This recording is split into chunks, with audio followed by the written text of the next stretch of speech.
The Association of Nigerian Authors recently held its annual convention in Lagos. Everything about the execution of the convention seemed to indicate the start of a new dispensation for the Authors Association. Here's a report on it. Activities marking the 37th Convention and the Literature Awards of the Association of Nigerian Authors begins with the authors coming together from different parts of the country to take a look at the challenges and progress made so far in the Nigerian literary space. This is a round of applause for him. Thank you. You are welcome. Veteran authors including Professor Fayemi Oshofison, Akin Adeoya, Akachi Ezogbo, and Mabel Dorothy Shegun listen as the keynote speaker, Professor Karen King Aribisala, gives a deep explanations on the chosen theme, megacities and mega narratives. Emphasis on the word mega, we are at once confronted with its definitional truth. For mega is factually defined as a unit prefix in the metric system denoting a factor of 1 million. Mega also means very large, huge, extensive, colossal. In the Merriam-Webster dictionary, it is defined as something of the highest level of rank, excellence, or importance. The First Lady of Ekiti State, Mrs. Bisi Fayemi, who's also a published author, highlights the challenges and achievements faced by authors in Nigeria. Very few writers ever get rich from writing. And if they do, they are a tiny percentage. I would like all the millionaires here who made their millions from writing to put up their hands. Yet, we are astronomically rich when it comes to imagination, creativity, passion, courage, envisioning, and engineering. These are the attributes that help transform societies and change narratives. There is a lot to discourage us as writers, and a lot that makes us feel unappreciated. Despite the ups and downs facing Nigerian authors, it is time to pat themselves on the back for contributing to the body of knowledge. Good evening, novel writers. This dinner and award ceremony is the grand finale of the 37th Convention and Literature Awards of the Association of Nigerian Authors. One of the judges explains to the audience the rigorous process that precedes the emergence of the winners.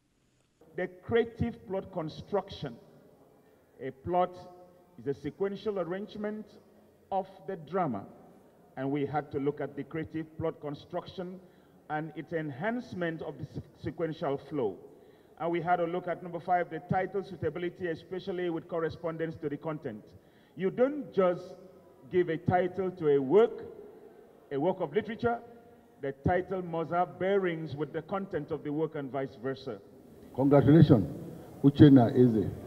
There are 7 categories of awards for the Best Prose Fiction Prize, Drama Prize, Poetry Prize, Gimba Prize for Short Stories, Prize for Children Literature, Neko Teen Author, Prose Prize, and 2 the Maria Ajima Prize for Literary and Criticism.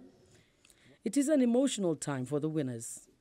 What gave me the inspiration? Well, lots of things that have happened to me, advice, a lot of life situations, but mainly if I'll say, life situations happened to me at school and at home. I know other stories of people I've heard too. Oh, I feel quite elated, if that's the right word to use right now.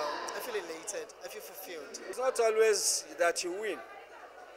I have been, from time to time, up to 3-4 times I have put in for this contest, but this is the only time I'm winning. The Association of Nigerian Authors, ANA, was founded on the 27th June 1981 during a conference convened by the late Chinua Achebe.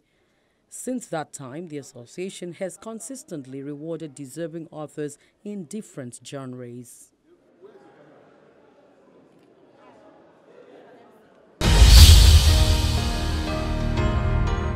Last week, we promised to show you a fuller length of the chat we had with the newly elected Ekiti State Governor, Dr. Kayode Fayemi. Now, before you think this is about politics, it's not.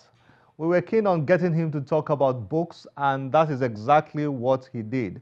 For a man who is the author of 10 books and whose wife has published a few herself, it was a subject he enjoyed chatting about. Your Excellency, the Governor of Ekiti State, Dr. Kayode Fayemi, thanks for giving us time for this chat. You started your new tenure with the launch of a new book and the relaunch of some older books. That seemed to me like a statement of intent. It's like your tenure is going to be based on intellectualism. Well, frankly, Kuni, that's who we are. That's our history in Ekiti. That's why we're called the Fountain of Knowledge. Lately, we have not lived up to that name as we had in the past. And I was brought up here.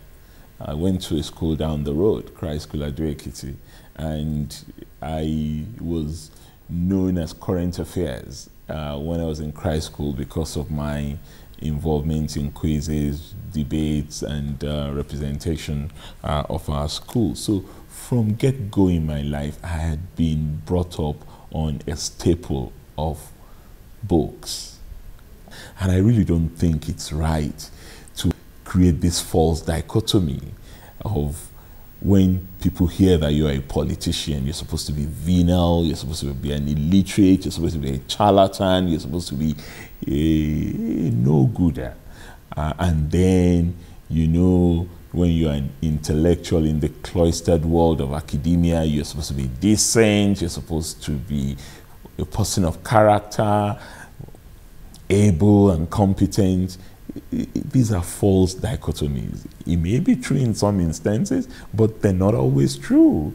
There are bad academics, just as you have good politicians who really look after people. Your new book is your 10th book. I'm wondering, how do you get time to write? Governance is very tasking. Where do you get the time to write? Well, I think you just sit down and you write.